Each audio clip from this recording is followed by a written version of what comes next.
Thank you for joining us. I'm Blake Hurst, President of Missouri Farm Bureau, and welcome to the second session of our virtual commodity conference. We are still learning all the technological tools here at our fingertips, and so please bear with us as we go through the conference today. We have 8 separate sessions for the commodity conference, of which this is the second. Each stands on its own. As we move from one session this afternoon into the second session, you'll have to disconnect. If you're on Zoom, you'll have to disconnect and then reconnect for the session number 3. People are participating with Zoom, with conference calls, with Facebook Live, and we're recording each session. So if you want to share with your friends and neighbors or would like to go back and it's something you missed the first event, they will be online. The recordings will be online, and the address is mofb.org/event/commodity. And we'll keep them up there for several days to give people a chance to either join us for the first time or revisit these sessions. If you're watching by Zoom, you can answer a question by pressing on the question and answer tab at the bottom of the screen and typing your question. I will read it to the presenter. If you're calling in by telephone, press *9. That's the equivalent of holding your hand up, and we will know that you want to ask a question, and we'll get to you in the queue. I'll introduce the speakers and ask for questions after they've given their time, and we'll handle as many questions as possible in the allotted time. Our next speaker, many of you know Clarissa Cawthorn from Audrain County. She served Representative Missouri Farm Bureau on the AFBF Energy Issue Committee, and the speaker comes from her recommendation. We're excited about the presentation you're about to hear about emerging carbon markets. So I would like to introduce our speaker. She's the Executive Director, Ecosystem Service Market Consortium, which is a mouthful. And that group is a member-based organization launching a national scale ecosystem services market for agriculture to recognize and reward farmers and ranchers for their environmental services to society.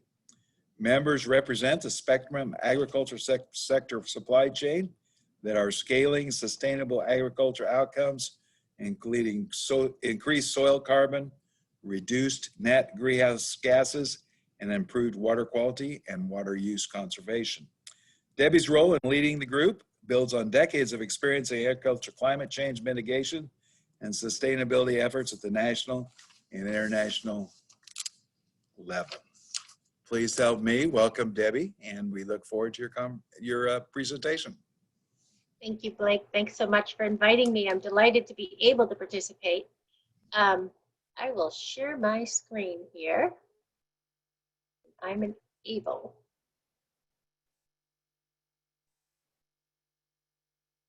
unable to actually share my screen.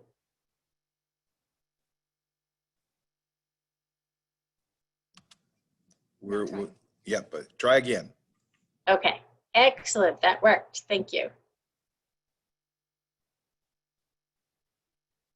Perfect. Now, if I go to the top of the presentation, we'll actually be in business. Perfect. Thank you so much. So I'm happy to be here to discuss with you what we're doing at the Ecosystem Service Market Consortium and talk to you about where we are in our build out of this national scale market. To start though, we're a nonprofit. We're really mission driven and impact driven, and what we're trying to achieve as a nonprofit is impact at scale. So improve documentation of the outcomes from agriculture. And where we find ourselves is in a time period when there's increasing not only demand for farmers and ranchers to talk about how you're producing food, but also to measure it. So what we're doing is we're actually building a national scale program in which we will do the quantification and endeavor to actually pay farmers and ranchers for those ecological assets that are in high demand by society. As I indicated, we're operating at a national scale, and our real mission is to improve not just soil health systems that benefit society, but other demand side impacts, whether it's natural resource preservation, water, for instance, or water quality impacts, to be able to quantify that so that the demand side that is looking for this from farmers and ranchers can actually have a financial transaction to pay farmers and ranchers for that. Our theory of change is that markets are the best way to provide a signal in which we can engage farmers and ranchers in an opportunity to reward them, to recognize them for their services. We started out by designing and conceiving markets exclusively for the agricultural sector. We don't work in any other environment. We do include agroforestry, but not forestry, and no other sector. And we also designed and conceived the markets to overcome past market challenges. So we took us a significant amount of time to really assess, why don't ecosystem service markets currently operate at scale for agriculture? Why aren't there really participation opportunities, if you will, for the agricultural sector? Why haven't we really seen a market signal? And then we designed our markets to overcome that. And again, the basis of this is recognizing and rewarding farmers and ranchers for their impact. So we're farmer facing and farmer based, and include farmers and ranchers in our entire build out, so that as we build this, we need to ensure it works for farmers and ranchers. We cannot hope to achieve scale or impact if in fact we can't engage farmers and ranchers at scale. So we spend a lot of time really listening to the voice of farmers and ranchers. How we're different from other markets, we are asked this a lot. There have been a lot of past failures and inability to scale. I talked about how we're mission and impact oriented, and really just trying to create investments in infrastructure and the hub that will allow these markets to function at scale. That is really our role, is to create the tools, create the infrastructure, remove the risk, and ensure that we can build a market for both suppliers, who are the farmers and ranchers on the ground, and then buyers, those who are actually seeking improved soil carbon sequestration, reduce greenhouse gases, water quality, and water quantity in a way that is voluntary and does not rely upon any government mandates or programs. We're innovative as well. I talked about how we spent a lot of time assessing the markets, but we also developed protocols that can create bundled assets, whereas a lot of current markets really look at one practice and one outcome, sometimes even just one greenhouse gas. That is not scalable, it's not sustainable, and it's really not a way to take advantage of the multiple impacts that any changes on the ground at the farm scale or the ranch scale actually impact. We know that there's high demand right now for soil carbon, for instance, but we also know that anytime you change your practices or your systems, you're also impacting other greenhouse gases. You're impacting water quality, water holding capacity of soils, and the water use conservation. So our system enrolls farmers and ranchers in one, just one enrollment period, if you will, and then we develop the assets for those multiple demand side credits, if you will. We also built the system so that it's flexible and that we can add additional credits and crediting opportunities over time. There's already a high demand for us to be able to assess biodiversity and changes in biodiversity that we see on the ground and create those credits, and that's something we will take up in the future. A little bit of just a perspective in terms of a timeline. I talked about the market assessment phase we undertook. That really started in 2017 in work we were doing with the Noble Research Institute in Ardmore, Oklahoma. In 2018, we actually spent the year focusing on this market design phase. How do we build a better mousetrap so that it does work for agriculture? We invested in a demand side analysis of what sort of demand exists out there. If we're going to build a market, we need to know what the demand is, where it's coming from. So we did that. We also looked at supply side. What is the actual potential opportunity that we can gauge in terms of improved soil carbon? Where does that occur across the country? And where are there opportunities for water asset generation, if you will? Since 2019, the beginning of 2019, we've been engaged in a soft launch in which we're really just testing the system. We're kicking the tires. We've engaged members, and I'll show you who those members are, to really ensure that as we build this, as we continue to make investments, it works. And we can work out all the bugs, if you will, before we take it into a full market launch, which is planned for 2022. In terms of our value to stakeholders, and the stakeholders to us are any agricultural producer, whether you're a farmer or a rancher, as well as, again, others who are interested in the outcomes, our organization, conservation NGOs, for instance. But then the demand side. And the value we're bringing is a national scale harmonized market in which, whether you are a producer or a buyer in the Pacific Northwest or Texas or Georgia, enrollment engagement actually looks the same. The requirements to participate are all the same, regardless of where you are and regardless of the production system. We're also creating a program that one of our most significant demand side right now is corporations who have taken on commitments to reduce their environmental footprints, much of whom within the food and beverage sector are relying on the agricultural sector, those suppliers or buyers from whom they buy, to help them achieve those obligations and commitments. Our approach allows them to actually work with us and the landowners to generate the assets or the reporting requirements, if you will, but then to transact it and pay the farmer and rancher for their role in this. I talked about how our innovative design allows us to quantify multiple assets. We're testing both the stacking of our credits and then who is interested in purchasing them in our current pilot program. And we're finding in some cases, the buyer is interested in the full stack of credits. And in some instances, we have different buyers, one looking at the carbon assets and one looking at the water assets. And we're able to actually meet those needs. But what we're testing right now is ensuring that we are matching actual supply and demand in this market and as we grow. What that all actually leads to is us, ESMC as an organization, really trying to be an agent of change, right? To create that hub where all of the quantification requirements, the verification requirements, the certification requirements occur.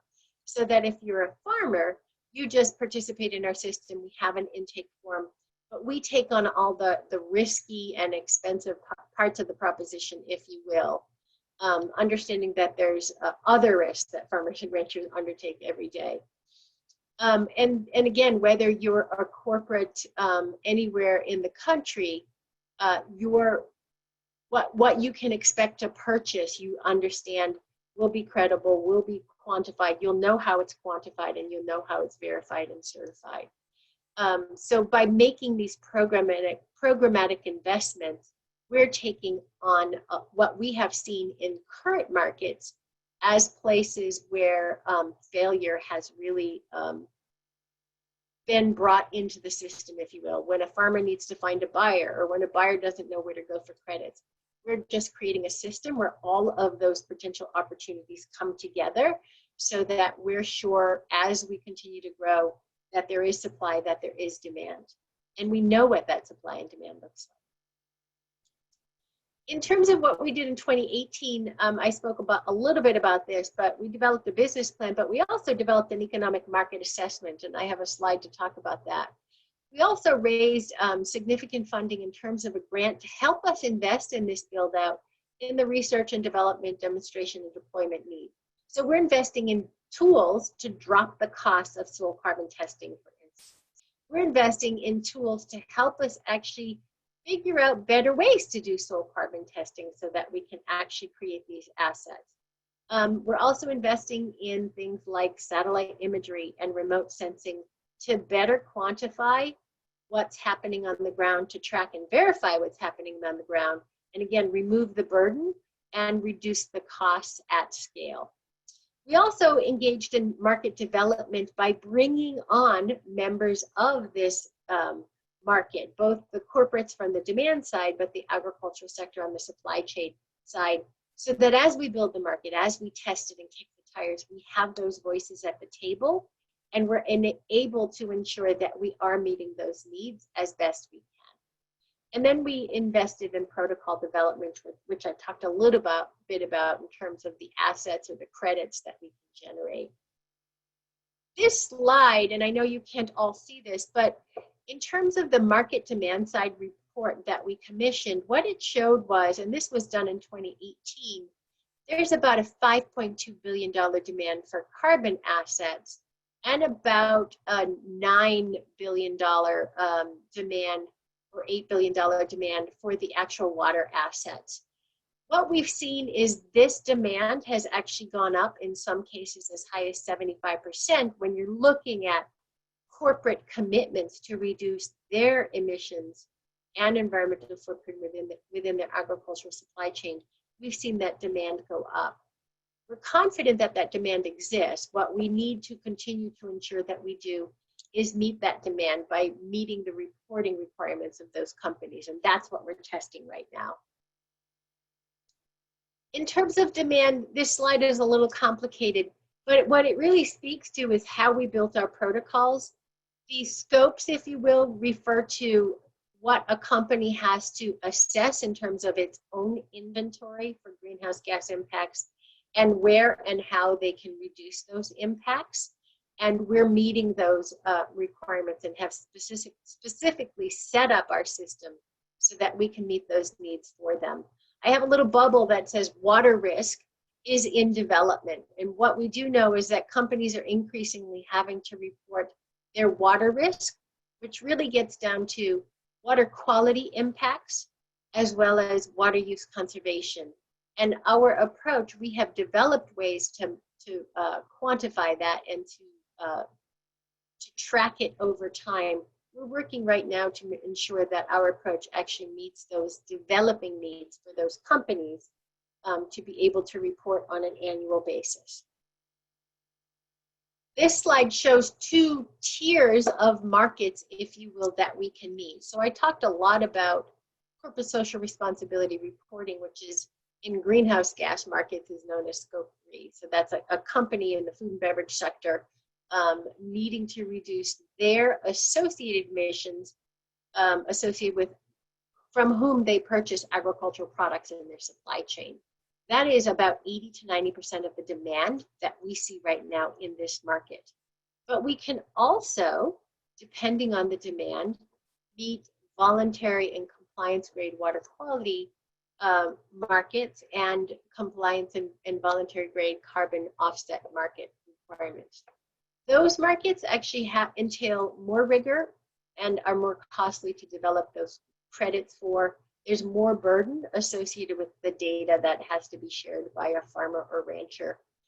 So when a farmer or rancher engages in our program, we can steer them towards Scope 1, which is that voluntary carbon offset market, or Scope 3, which is the corporate reporting requirement. And our technical enrollment process will help them understand the differences in their participation requirements at that point. The other thing that I spoke a little bit to in 2019 is we did receive a $10.3 million grant from the Foundation for Food and Ag Research that we are matching with $10.3 million from our members and external grants that we are raising. And through this is a 3-year, $20.6 million investment. Again, we're really investing in the tools to help make this national scale program cost effective, make sure it works for all players in the market, and investing in not only tools and technologies, but ensuring that as we build out the program, again, it works for all of the players. We're also tailoring our program to not only major US geographies, so we have our protocol divided into 12 geographic regions of the country, but ensuring within each of those regions, the protocol is tailored for the major production systems in that region. So for instance, we include both grazing land, grassland, pastureland systems, but also various cropping systems within our protocol so that we can enroll farmers and ranchers across the spectrum but also tailor the program geographically to where you reside and where you operate and work. And then finally, through the grant, we're also working on ensuring that our verification approaches and our certification of the assets meets market needs and standards, so that the buyers are assured that the credits are transparent, they're verified, and they're certified, so that they are not accused, for instance, of greenwashing. So it ensures credibility of the program, and we're working on that process in real time as well. This speaks a little bit more to the FAR grant, the Foundation for Food and Agricultural Research. And the other thing the grant has allowed us to do is to build this public-private partnership with members across the consortium, so that we're co-investing together, and the members actually with us decide where those investments go, and where we should put our collective resources in building out the program.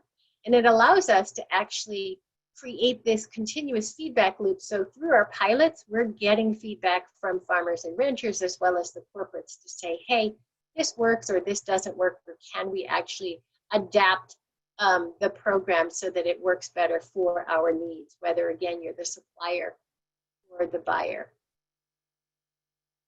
This slide I will describe for folks. This shows about more than 60 members of our public-private partnership that are operating with us.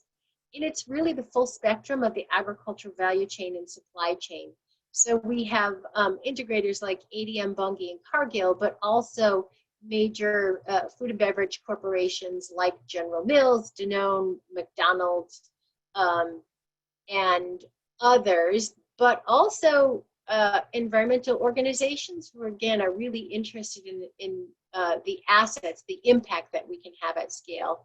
And then agricultural groups like American Soybean Association, the Corn Growers, National Cattlemen's Beef Association, the Farm Bureau, National Farmers Union, etc.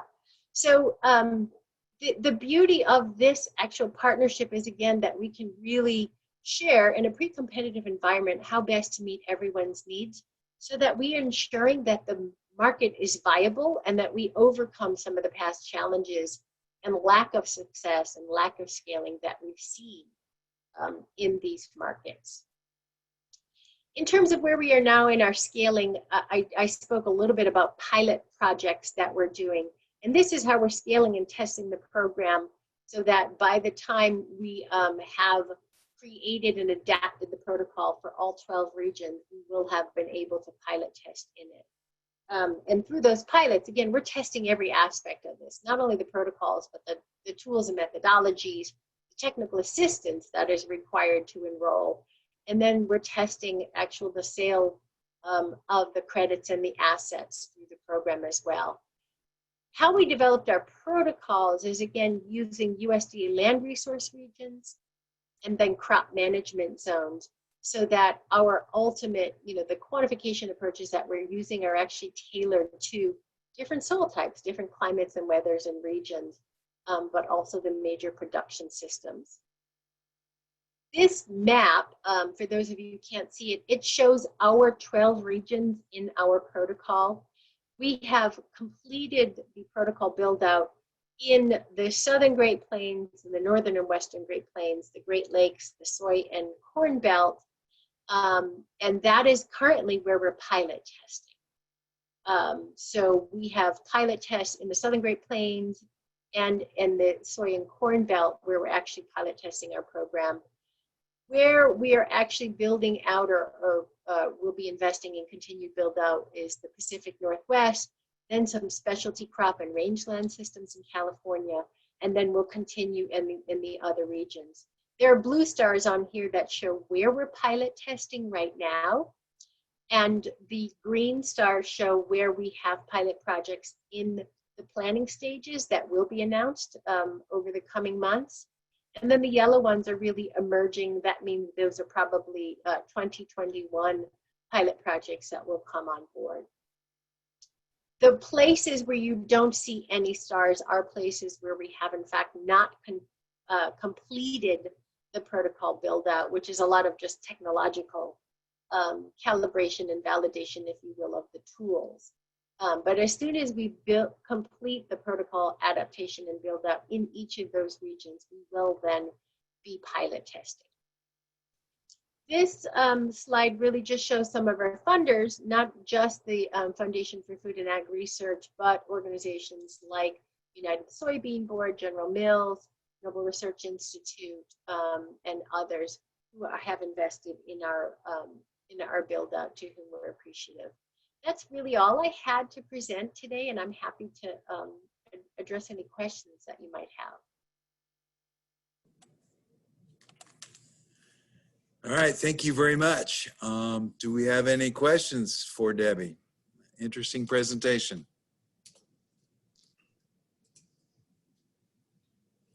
I guess I'll start out with one, or maybe a two-part question. One, you know, and I'm going to address this sort of as a corn soybean farmer, as would be the many of our members that are listening or on the call or on the Zoom conference call. If you're already using cover crops, if you're already no-tilling, can you get credit for those activities, or is it, are they taken as a given and you begin from there? Yeah, for the most part, no, right? The existing markets say if you are engaged in a practice, it's not additional, you can't get paid for it. The way we have established our regional boundaries is to say, it's interesting, the current markets say penetration of any given practice in a region above 5% makes it business as usual. The actual adoption rate we look at is 50%. So we say in a given region, if a practice has not been adopted above 50%, we view that as additional. So on a regional basis, we're saying the prevalent practice is what we will utilize. And if it's 50% or below, you can engage in the practice, whether you have been participating or not. So if cover crops in your region, Blake, in Missouri, are below 50% adoption rate, then whether you have adopted cover crops in the past or not, you will be deemed as additional. It's one of the things that does already function in some of these markets, but we're trying to test it at a broad scale and work through what that means. But that will allow us to include some of the innovators and early adopters who have in fact adopted those practices previously so that they can participate in the market. I hope that made sense. It does. I mean, the challenge, of course, is the incentive. If you don't include people that are doing some of these practices, the incentive is to quit doing the practice and then begin again later. And it's perverse as well. Right? Yeah, right, exactly. Next question is from Platte County. How are you verifying that the soil is growing in carbon? Actual soil tests or just documenting that you're doing, you know, carbon improving practices? It's a good question. So we do require soil carbon testing at enrollment and at the 5-year period. That's one of the things we're working through right now. So for the Scope 1 markets, which are the voluntary carbon markets, the credits sell for higher, so you can often cover those costs. In the Scope 3 markets, it's harder to cover those costs. So we're looking at variable ways to reduce the soil carbon sequestration testing costs at enrollment and at year 5 so that it's commensurate with what you will get paid and more in line with it. That's one of the things we're investing in. We're also, again, investing in tools so that hopefully in the future, farmers and ranchers can actually do the soil carbon testing themselves with handheld equipment to really drop those costs. But we're requiring testing at enrollment and at year 5 and then year 10, but we're modeling in between. Okay, another question. Can you discuss any of the pilot projects in a little bit more detail? And I guess going to the crux of the matter, what are farmers getting paid? Yeah, so I can describe some of the pilots in detail. So in the Southern Great Plains, we actually have been working with ranchers. We started off with ranchers on 50,000 acres. They were enrolled through the Noble Research Institute in a partnership there. That was all grazing land, ranch land, pasture land, but it also included cropping systems for corn, cotton, soy, wheat, and winter wheat and sorghum. but mostly grazing lands. In Nebraska, actually in Kansas, we have a pilot with General Mills that is on wheat production acres. And in that one, General Mills is actually purchasing the carbon credits, and the Kansas Department of Health and Environment is purchasing the water credits. But that one just kicked off. We haven't generated assets.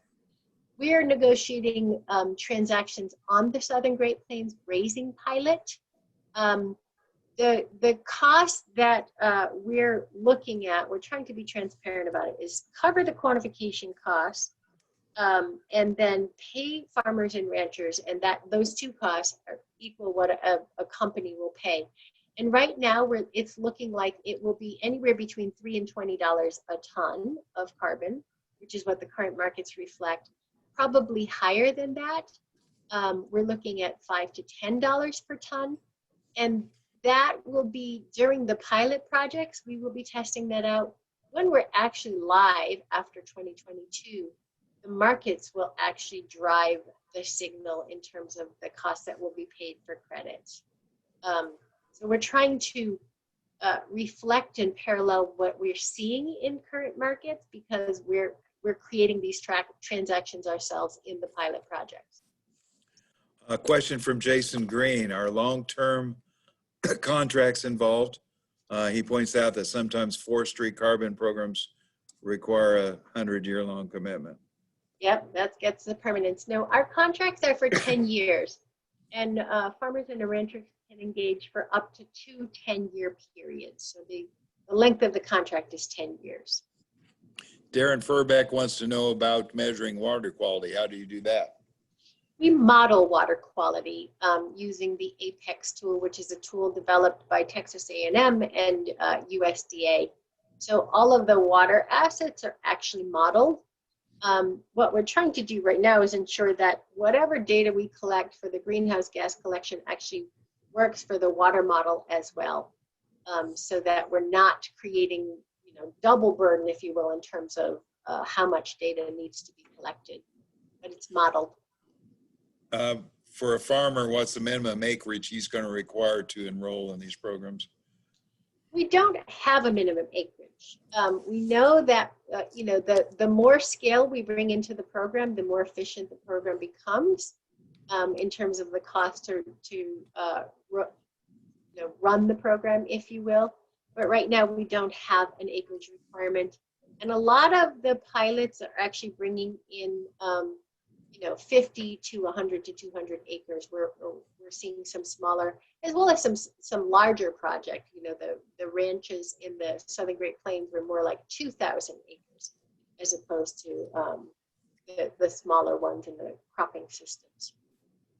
All right, thank you.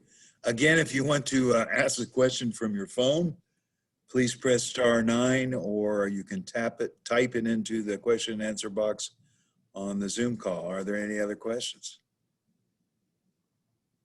Good. All right, a very interesting presentation, and we thank you. Oh, wait a minute, we've got a question. Okay, from the phones. All right, it's from the phone. Oh, they went away. Uh-oh. Uh-oh, they went away. I didn't do it. We didn't catch them. We didn't get the hook set. Maybe they'll call back in.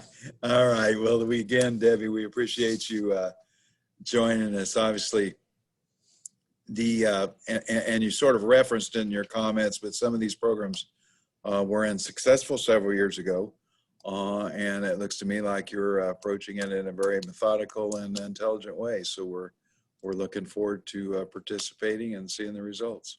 So thank you again for joining us. Thank you. I'm happy to have been able to participate. All right, 2 o'clock, we do it again for our next session, and we will be talking about legal policy with Travis Cushman, who's the senior counsel for AFBF, and we'll also hear some staff updates as well during that session. So see you again at 2 p.m. and thank you for being with us.